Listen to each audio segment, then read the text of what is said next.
만약 공룡을 멸종시킨 그 소행성이 지구에 충돌하지 않았다면 어떻게 됐을까요? 만약 충돌하지 않았다면 아마도 지금도 공룡이 살아있을지도 모릅니다. 그리고 만약 공룡의 지배가 계속됐다면 포유류는 여전히 작게 남아 있었을 겁니다. 즉, 인간도 존재하지 않았을 가능성이 크죠. 하지만 공룡이 멸종하지 않았다면 세상이 어떻게 달라졌을지 이야기하기 전에 먼저 지구 생명의 역사를 완전히 바꿔놓은 그날로 돌아가 봐야 합니다. 약 6,600만 년 전, 지금의 멕시코 유카탄 반도라고 불리는 지역에 거대한 소행성이 지구에 충돌했습니다. 그 소행성의 지름은 약 10에서 15km로 추정됩니다. 그 소행성은 많은 산들보다도 더 컸고 지구에 충돌하기 전 엄청난 속도로 이동하고 있었습니다. 네이처에 발표된 한 연구에 따르면 이 소행성 충돌은 북반구의 봄철에 일어났다고 합니다. 과학자들은 이를 조사한 끝에 밝혀냈습니다. 대재앙과 함께 죽은 물고기 화석들입니다. 그들의 뼈에 남은 흔적은 마치 나무의 나이테처럼 보입니다. 이 화석들은 그들이 어느 계절에 죽었는지 보여줍니다. 소행성 충돌은 단순히 땅을 뚫은 것만이 아니었습니다. 소행성은 약 200km에 달하는 충돌구도 만들어냈습니다. 단 몇 분 만에 엄청난 양의 암석과 바닷물이 녹아 증발하고 위로 튀어올랐습니다. 충돌 지점 근처의 열기는 주변의 거의 모든 생명을 태우고 죽일 만큼 충분했습니다. 또한 거대한 지진과 쓰나미도 발생했습니다. 멕시코만 근처 지역에는 거대한 파도가 몰려왔습니다. 하늘에서 뜨거운 암석과 진흙이 계속 떨어지고 있었습니다. 하지만 최초의 폭발이 그렇게 많은 종들이 사라진 주된 이유는 아니었습니다. 더 큰 문제는 바로 소행성이 충돌한 그 장소였습니다. 유카탄의 얕은 바다 밑에는 유황이 많은 암석이 많았기 때문입니다. 소행성이 그곳을 강타했을 때 엄청난 양의 먼지, 잔해, 그리고 황화한 물이 대기 중으로 올라갔습니다. 이것들이 전 세계로 퍼지면서 태양빛을 차단했습니다. 마치 두꺼운 커튼으로 지구를 덮은 것 같았습니다. 빛이 부족해지자 기후가 빠르게 추워졌습니다. 많은 식물들과 바다의 작은 생물들의 광합성이 멈추거나 약해졌습니다. 이들이 사라지면 이들에게 의존하던 동물들의 먹이도 사라집니다. 그래서 먹이 사슬이 연이어 무너졌습니다. 많은 식물들이 죽었고 그 다음에는 초식동물들이 죽었습니다. 결국 큰 포식자들도 먹이를 잃게 되었습니다. 지구상의 모든 종의 약 4분의 3이 사라진 것으로 추정됩니다. 여기에는 모든 비조류 공룡들이 포함됩니다. 그럼에도 불구하고 공룡 가족에 속하는 새들만이 살아남아 오늘날까지 생존을 이어가고 있습니다. 사실 이 사건의 흔적은 여전히 남아 있습니다. 세계 여러 지역에는 이리듐 함량이 높은 얇은 암석층이 있습니다. 이리듐은 드문 금속입니다. 지구 표면에서는 이리듐을 거의 볼 수 없지만 일부 소행성에서는 더 흔하게 발견됩니다. 이 층은 그 시기에 우주에서 온 거대한 물체가 지구에 충돌했다는 가장 강력한 증거 중 하나입니다. 하지만 중요한 질문이 있습니다. 소행성이 다른 곳에 떨어졌으면 어땠을까요? 연구에 따르면 소행성이 유황과 탄소가 풍부한 암석이 많은 곳에 충돌했기 때문에 그 영향이 매우 컸다고 합니다. 이런 물질이 적은 곳에 떨어졌다면 대기 중으로 올라간 입자의 양이 더 적었을 수도 있습니다. 하지만 대기에서는 여전히 피해가 심각했을 가능성이 있습니다. 하지만 이것이 행성 전체의 생태계를 완전히 붕괴시키지는 않았을 수도 있습니다. 그렇다고 해서 소행성이 깊은 바다에 떨어졌다면 모든 공룡이 반드시 살아남았다는 뜻은 아닙니다. 왜냐하면 소행성은 여전히 매우 컸고 여전히 거대한 쓰나미, 지진, 그리고 기후변화를 일으켰을 것이기 때문입니다. 하지만 사망자가 더 적었을 가능성도 있습니다. 그리고 충분한 수의 공룡이 살아남았다면 그들은 다시 번식하여 지상에서 지배적인 동물로 남아있을 수도 있었을 것입니다. 하지만 만약 살아남은 공룡들이 지금 우리의 시대까지 존재하게 된다면 어떻게 될까요? 그것을 알아보기 전에 우리는 먼저 재앙이 일어나기 전에 세상이 어떤 모습이었는지 살펴봐야 합니다. 사실 그 당시의 지구는 화산, 바위, 연기로 가득한 행성이 아니었습니다. 백악기 말에는 지금보다 지구가 훨씬 더 따뜻했습니다. 극지방에는 큰 영구빙하가 없었습니다.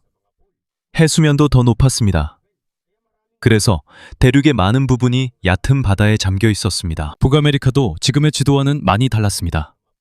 예전에는 큰 바다가 북아메리카를 두 부분으로 나누고 있었습니다. 그 주변에는 강, 습지, 해안 평야, 그리고 광활한 숲이 있었습니다. 거의 모든 종류의 환경에 공룡들도 살고 있었습니다. 단만한 크기의 작은 공룡들도 있었습니다. 빠른 포식자도 있었고 부리와 뿔, 갑옷, 그리고 긴 목을 가진 공룡들도 있었습니다. 그리고 몇몇 종들은 현대의 코끼리보다 더 무거웠습니다. 이 시대를 우리에게 명확하게 보여주는 가장 중요한 장소 중 하나는 헬크리크 지층입니다.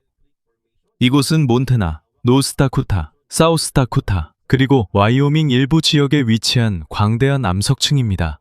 이곳의 암석들은 백악기 후기에 형성되었으며 약 6,600만 년 전에 만들어졌습니다. 이곳에서는 소행성이 충돌하기 직전 마지막 시기에 해당하는 많은 화석들이 발견됩니다.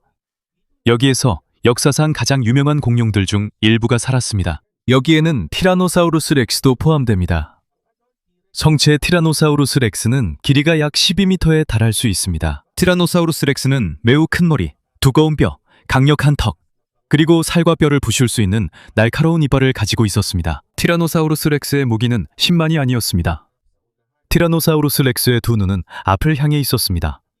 그래서 두 눈으로 서로 다른 각도에서 같은 목표물을 볼 수 있었습니다. 이것은 사냥을 할 때 동물과의 거리를 가늠하는 데 도움이 되었습니다. 켄 스티븐스의 연구에 따르면 티라노사우루스 렉스는 시력이 매우 뛰어났고 많은 현대의 포식자들보다 더 넓은 양안시를 가지고 있었을 가능성이 있습니다. 하지만 정확한 시야 거리와 선명도는 두개골의 형태와 살아있는 동물들과의 비교를 통해 추정한 것일 뿐입니다. 즉, 영화에서 자주 나오는 움직이지 않으면 티라노사우루스 렉스가 당신을 볼 수 없다는 것은 사실이 아닙니다. 티라노사우루스 렉스는 달리는 동물이나 서 있는 사람도 분명하게 볼 수 있었을 가능성이 큽니다. 하지만 그가 쫓는 대상도 만만치 않았습니다. 그 지역에서 가장 큰 초식동물 중 하나는 트리케라톱스였습니다. 트리케라톱스는 길이가 거의 9m에 달할 수 있었습니다. 트리케라톱스는 머리 뒤에 큰 프릴과 3개의 뿔로 포식자에 맞서 싸울 수 있었습니다. 트리케라톱스는 티라노사우루스 렉스의 쉬운 먹잇감이 아니었습니다. 트리케라톱스는 무겁고 위험한 동물로 싸울 수 있는 능력이 있었습니다. 그 세계에서는 모든 큰 포식자들이 자신만의 방어수단을 가진 먹잇감들로 둘러싸여 있었습니다. 어떤 동물들은 뿔을 가지고 있고 다른 동물들은 갑옷을 가지고 있으며 또 어떤 동물들은 빠르기나 힘 또는 무리를 이루는 특징을 가지고 있었습니다. 이런 세계가 갑자기 사라진 것입니다. 하지만 만약 소행성이 빗나갔다면, 즉 유카탄의 황이 풍부한 지역을 맞추지 않았다면 이들의 싸움은 수백만 년 동안 더 계속됐을지도 모릅니다. 그리고 그로부터 인간의 세계가 아닌 전혀 다른 지구가 만들어졌을 가능성도 있습니다. 그렇다 하더라도 공룡이 사라지지 않은 세상에서는 티라노사우루스 렉스만이 계속해서 지배하는 것이 아닙니다. 여전히 초식 공룡들이 더 많으며 특히 트리케라톱스가 그렇습니다. 헬크리크 지층의 일부 지역에서는 트리케라톱스가 가장 자주 발견되는 대형 공룡 중 하나입니다. 즉, 북아메리카의 평야와 숲에는 트리케라톱스가 정말 많이 살았을 가능성이 있다는 뜻입니다. 하지만 이들이 현대의 들소처럼 아주 큰 무리를 이루었는지는 알 수 없습니다. 화석만으로는 동물의 정확한 행동을 알기 어렵습니다. 분명한 것은 트리케라톱스에 쉽게 다가갈 수 없었다는 점입니다. 이 동물은 길이가 거의 9m에 달하고 몇 톤이나 나갈 수 있습니다. 눈 위에는 2개의 긴 뿔이 있습니다. 코에는 짧은 뿔이 하나 있고 머리 뒤엔 크고 단단한 프릴이 있습니다. 티라노사우루스 렉스가 공격해도 반드시 이긴다고 할 수 없습니다. 조금만 잘못 다가가도 뿔에 공격자의 몸이 찔릴 수 있습니다. 트리케라톱스와 함께 에드몬토사우루스도 있습니다. 에드몬토사우루스는 큰 하드로사우르, 즉 오리주둥이 공룡입니다. 사실 이 공룡의 입 전체가 오리 부리처럼 생기진 않았습니다.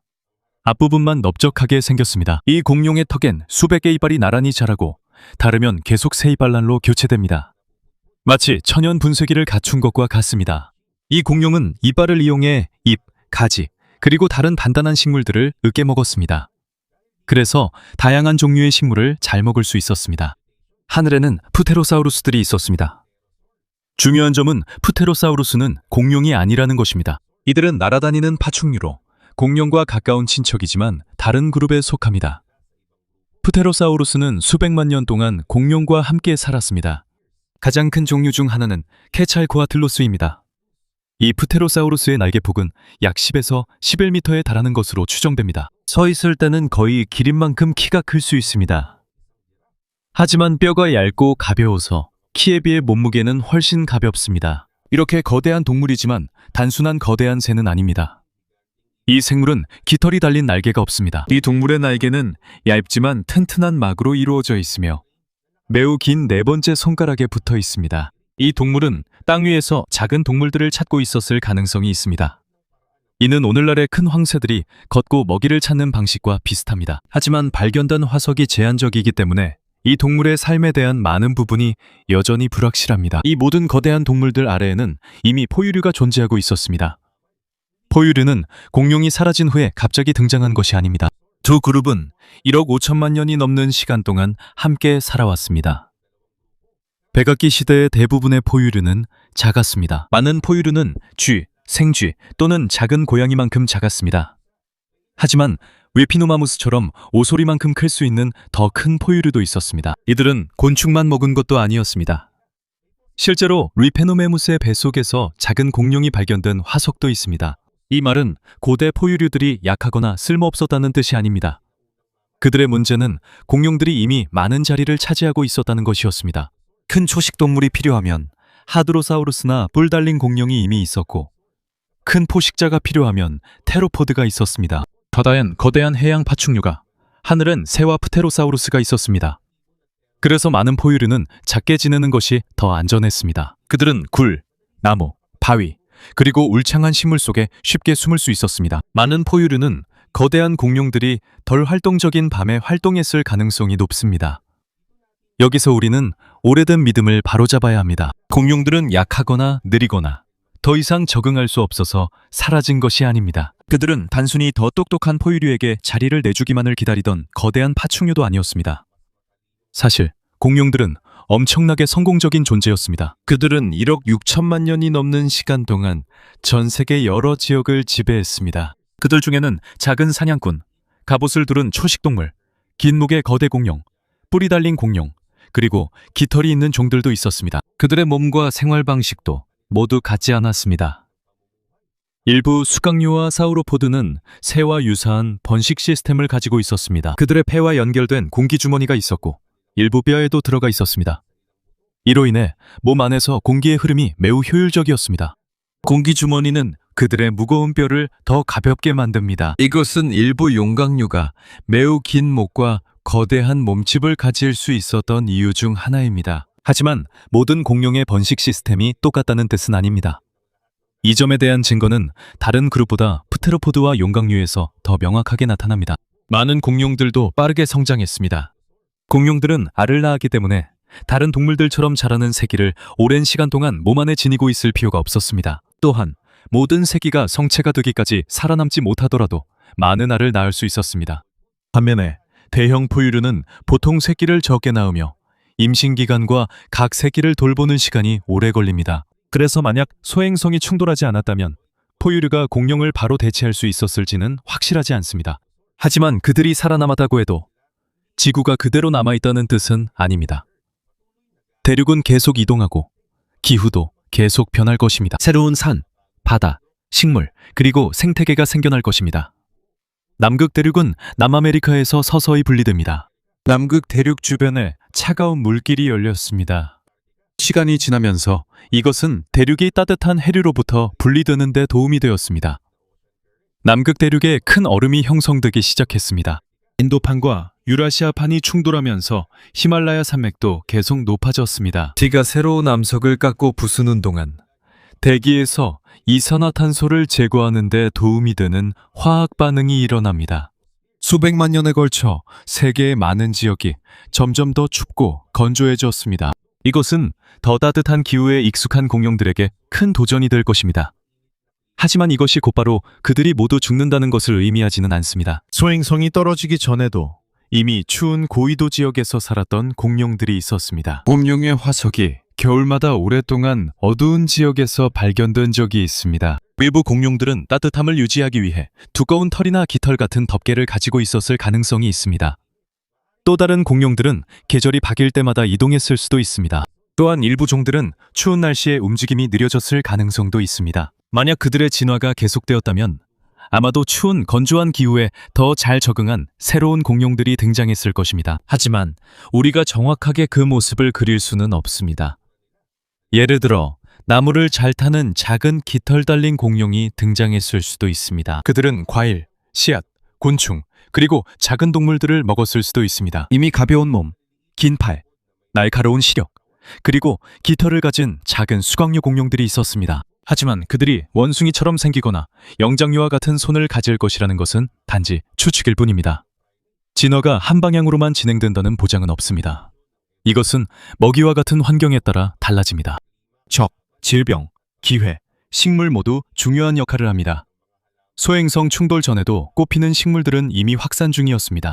그들 중 많은 식물들은 꽃을 이용해 수분 매개자를 끌어들이고 열매를 통해 씨앗을 퍼뜨립니다. 곡물이 열매를 먹으면 씨앗이 원래 식물에서 멀리 떨어진 곳으로 옮겨질 수 있습니다. 그 후 새로운 식물이 다른 장소에서 자랄 수 있습니다. 공룡 시대에도 이미 풀이 존재했다는 증거가 있습니다. 일부 공룡의 화석화된 배설물에서 풀의 흔적이 발견되었습니다. 하지만 오늘날 우리가 보는 광활한 초원은 훨씬 나중에 퍼지기 시작했습니다. 만약 공룡이 아직 살아있었다면 그들도 먹이의 변화에 적응해야 했을 것입니다. 한 종류의 식물에만 익숙한 종들은 멸종할 수도 있습니다. 다양한 식물을 먹을 수 있는 종들이 더 살아남을 가능성이 높습니다. 더 튼튼한 이빨의 새로운 하드로사우루스류가 등장하거나 더 작고 생존력이 강한 종이 나타날 수도 있습니다. 초원에서 빠르게 달릴 수 있는 뿔 달린 공룡이 나타나면 포식자들도 그 먹잇감을 따라잡기 위해 진화해야 합니다. 초식 공룡이 더 빨라지면 포식자도 더 빨라져야 합니다. 먹잇감이 더 작아지면 일부 포식자도 더 작아질 수 있습니다. 모든 것이 점점 더 커진다는 뜻은 아닙니다. 때로는 작은 몸집이 더 유리할 때도 있습니다. 먹이가 덜 필요하고 숨기 더 쉬우며 더 빨리 번식할 수 있습니다. 약 5,600만 년 전 또 다른 큰 변화를 맞이하게 됩니다. 이를 팔레오세, 에오세 온난 극대기라고 부릅니다. 지질학적으로 짧은 시간 동안 많은 탄소가 대기와 바다로 들어갔습니다. 지구의 평균 기온이 몇 도 상승했습니다. 실제 역사에서 숲, 바다, 그리고 많은 동물들의 서식지가 변화했습니다. 어떤 종들은 서식지를 옮기거나 몸집이 작아지거나 사라지기도 했습니다. 비조류 공룡들이 아직 존재했다면 그들도 같은 문제에 직면했을 것입니다. 일부 열대 지역은 거대한 동물들에게 너무 뜨거워졌을 수도 있습니다. 그들은 북쪽이나 남쪽으로 이동하거나 물을 찾아야 하거나 더 시원한 시간대에 활동해야 했을 것입니다. 그들이 포유류보다 더 잘 더위를 견딜 수 있었는지도 확실하지 않습니다.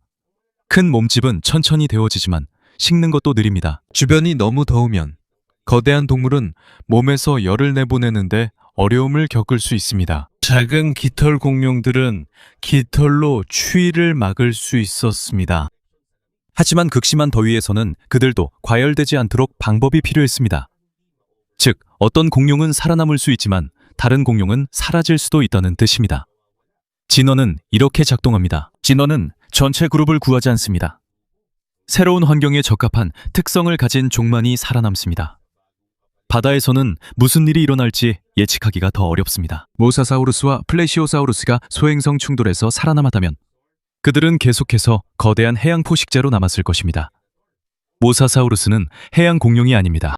그들은 뱀과 왕도마뱀과 가까운 그룹에 속한 거대한 바다 도마뱀입니다. 일부는 길이가 10m를 넘었으며 물고기, 거북이, 암모나이트, 그리고 다른 해양 파충류를 사냥했습니다. 플래시오사우루스는 넓은 몸통과 4개의 큰 지느러미를 가지고 있습니다. 몇몇 종은 매우 긴 목을, 다른 종은 더 큰 머리와 짧은 목을 가졌습니다.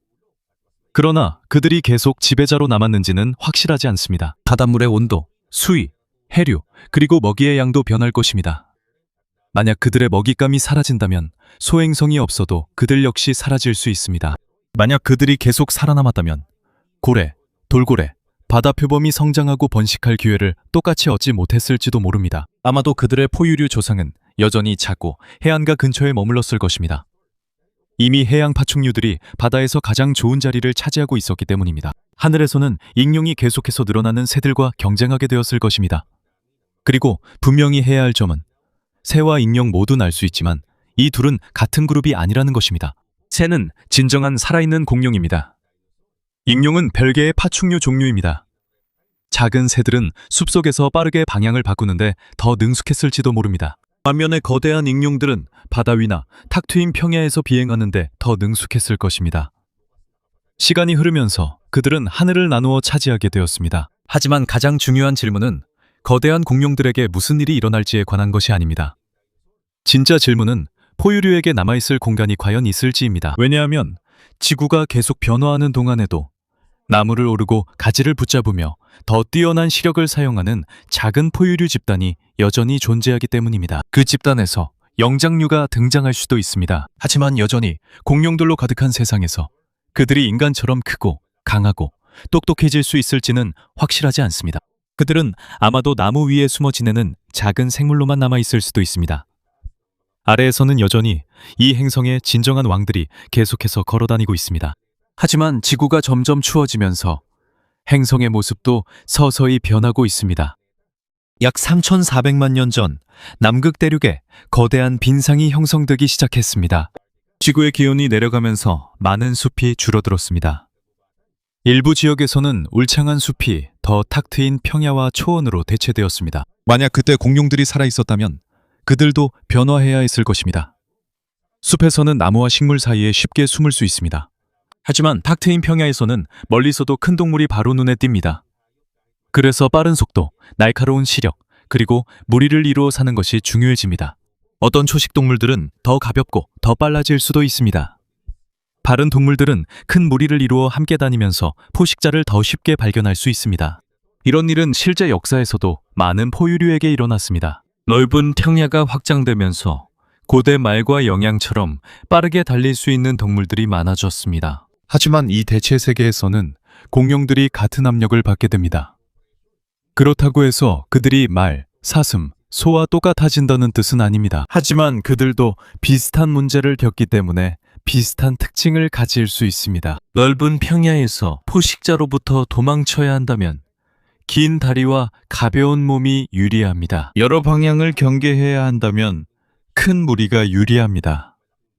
그리고 빠른 먹이를 쫓아야 한다면 역시 빨라야 합니다. 그들이 직면하게 될 가장 큰 변화 중 하나는 초원의 확장입니다. 공룡 시대에도 풀이 있었지만 신생대 후반부에 초원이 훨씬 더 넓어졌습니다. 기후가 차가워지고 건조해지며 이산화탄소의 양이 변하면서 숲이 줄어들고 열린 서식지가 늘어나는데 도움이 되었습니다. 초원이 전 세계에 동시에 퍼진 것도 아니었습니다. 지역에 따라 초원이 확장된 시기가 달랐습니다. 풀은 단순한 식물처럼 보이지만 정말로 상대하기 힘든 존재입니다. 많은 식물들이 끝부분에서 자라는 것과는 달리 풀은 밑부분 가까이에서 자랍니다. 그래서 위쪽이 먹히거나 밟히거나 잘려도 다시 자랄 수 있습니다. 현미경으로 보면 많은 풀에는 규산체라는 미세입자가 있습니다. 이들은 실리카로 만들어져 식물의 거칠기를 더합니다. 동물이 매일 풀을 먹으면 이가 빠르게 닳게 됩니다. 이는 거치연 물질을 반복해서 씹는 것과 같습니다.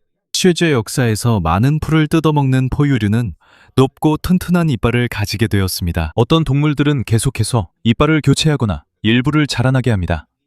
몇몇 공룡들도 이에 대한 좋은 시작을 보여주었습니다. 하드로사우루스류는 이미 빽빽한 치아 배열을 가지고 있었습니다.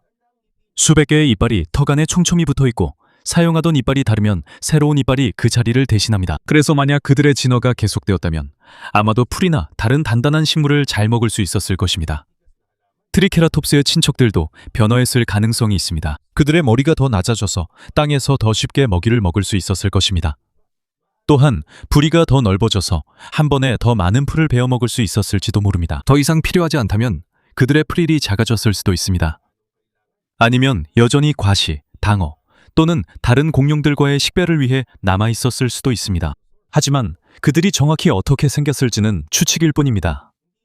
우리가 확실히 풀을 먹는 트리케라톱스가 있었을 거라고 말할 수는 없습니다.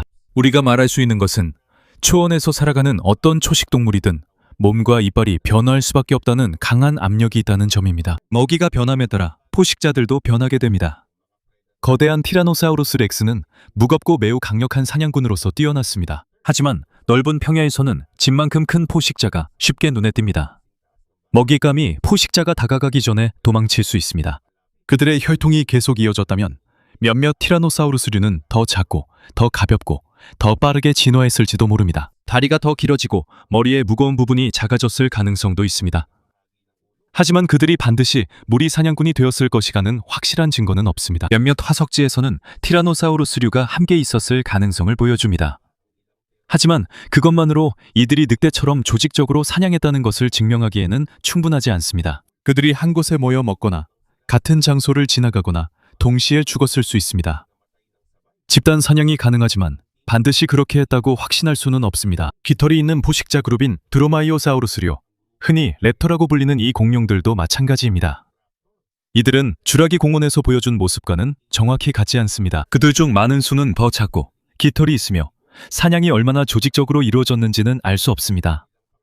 일부는 혼자 사냥했을 가능성도 있습니다. 다른 일부는 먹이가 많을 때 일시적으로 함께 모였을 수도 있습니다. 넓은 캥야에서는 오랫동안 추격하는 데 능숙한 종들이 등장했을 수도 있습니다. 하지만 그들이 아프리카 들개와 같은 전략을 썼다고 확실하게 말할 수는 없습니다. 공룡들의 지능이 어땠을지는 더더욱 예측하기 어렵습니다. 일부 작은 테로포드들은 몸집에 비해 뇌강이 컸습니다. 예전에는 이들 중 일부를 트로도뉴라고 불렀지만 과학자들은 여전히 그 분류를 연구하고 수정하고 있습니다. 큰 뇌강이 있다고 해서 자동으로 인간만큼 똑똑하다는 뜻은 아닙니다. 하석 두개골의 형태만으로도 그들이 속임수를 쓰거나 복잡한 공격을 계획하거나 다양한 도구를 사용할 수 있었는지 알기에는 충분하지 않습니다. 1982년 고생물학자인 데일 러셀은 다이노사우로이드라는 모델을 만들었습니다. 이것은 만약 지능적인 프테로포드의 진화가 계속되었다면 탄생할 수 있었을 가상의 생명체입니다. 이 생명체는 인간처럼 직립보행을 하지만 파충류의 특징을 가지고 있습니다. 하지만 많은 과학자들은 높은 지능이 반드시 인간과 같은 형태로 진화해야 한다는 전제를 비판했습니다.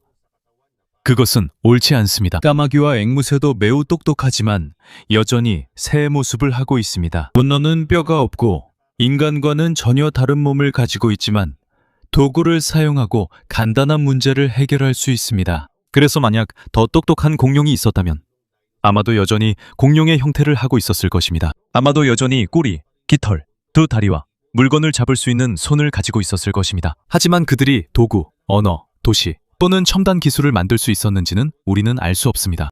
진화가 반드시 우리와 같은 존재로 이어진다는 것도 확실하지 않습니다.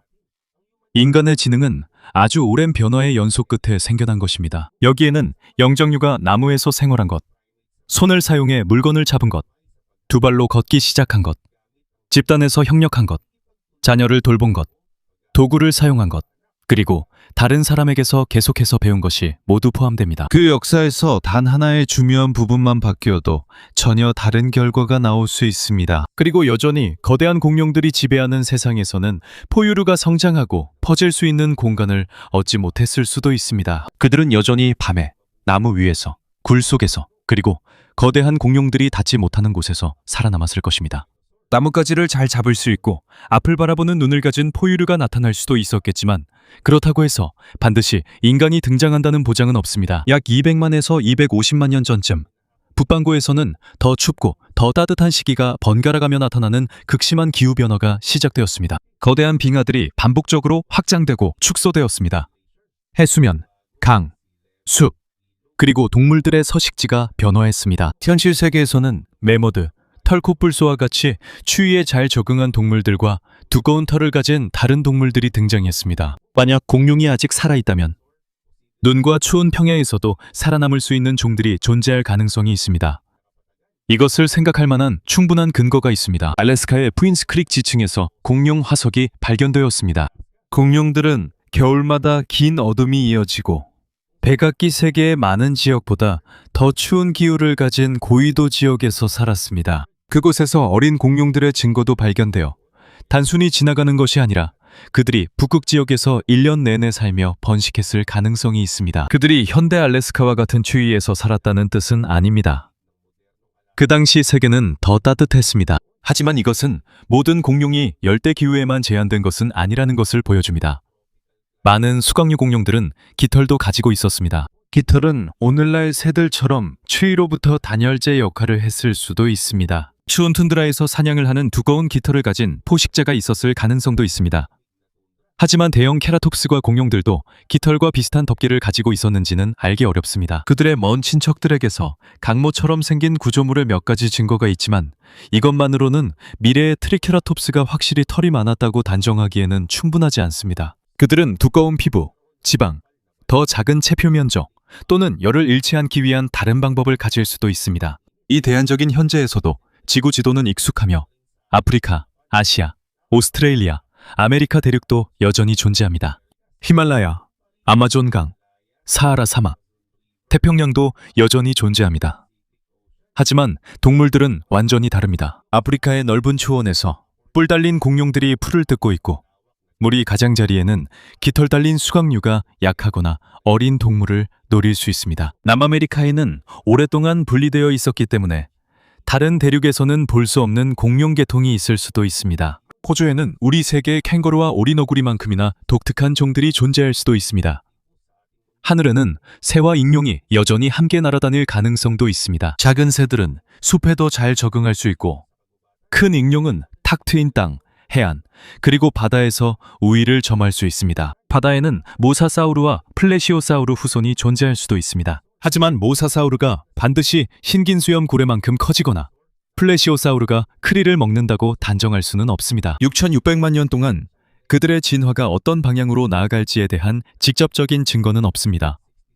일부는 더 커졌을 수도 있습니다. 일부는 더 작아졌을 수도 있고, 먹이, 기후, 질병 또는 경쟁의 변화로 인해 전체 그룹이 사라졌을 수도 있습니다. 인간이 없는 세상이 자동적으로 더 조용하거나 더 안전한 것도 아닙니다.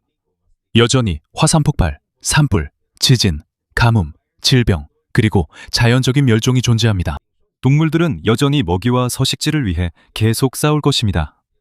하지만 도시, 고속도로, 공장, 비행기, 그리고 바다를 건너는 대형 선박은 없습니다. 현대인이 엄청난 양의 석탄, 석유, 가스를 태우는 일도 없습니다. 그래서 우리가 지금 보고 있는 방식으로 인간이 초래한 기후변화는 일어나지 않을 것입니다. 현실 세계에서 많은 동물들이 사라지게 만든 사냥, 오염, 산림 파괴, 그리고 외래종 유입도 없습니다.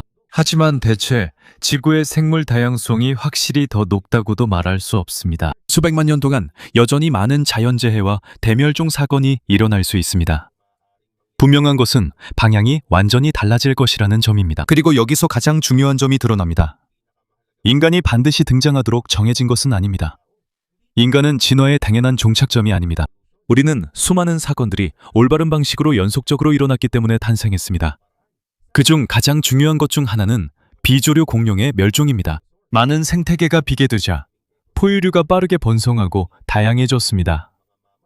시간이 흐르면서 영장류가 등장했습니다. 그 후 유인원, 즉 인류 조상이 등장했고, 마지막으로 호모사피엔스가 나타났습니다. 만약 대량 멸종이 일어나지 않았다면 우리는 여전히 나무에 숨어 사는 작은 포유류로 남아 있었을지도 모릅니다. 아니면 우리와 같은 종이 아예 존재하지 않았을 수도 있습니다. 그래서 그 소행성은 공룡 시대를 끝냈을 뿐만 아니라 우연히 우리 인류가 등장할 수 있는 길도 열어주었습니다. 하지만 공룡이 인간이 되지 못했다고 해서 실패한 것은 아닙니다. 그들은 1억 6천만 년이 넘는 시간 동안 지구를 지배했습니다.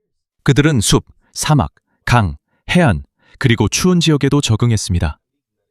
그리고 그들은 완전히 사라진 것도 아닙니다. 오늘날 우리가 보는 새들은 공룡의 살아남은 계통에 속합니다. 독수리가 날아오를 때마다, 타조가 달릴 때마다, 닭이 울 때마다 한때 공룡이 지배했던 세상의 일부가 남아있는 것입니다. 만약 소행성이 빗나갔다면 우리는 그 대체 세계에 대해 생각할 수조차 없었을지도 모릅니다. 화석을 바라볼 사람도, 그들의 뼈를 연구할 과학자도, 무슨 일이 일어났을지 궁금해할 내레이터도 없었을 것입니다. 삶은 그저 계속될 뿐이고, 도시는 없고, 인간도 없으며, 지구의 역사가 한때 거의 바뀔 뻔했다는 사실을 아는 이도 없었을 것입니다.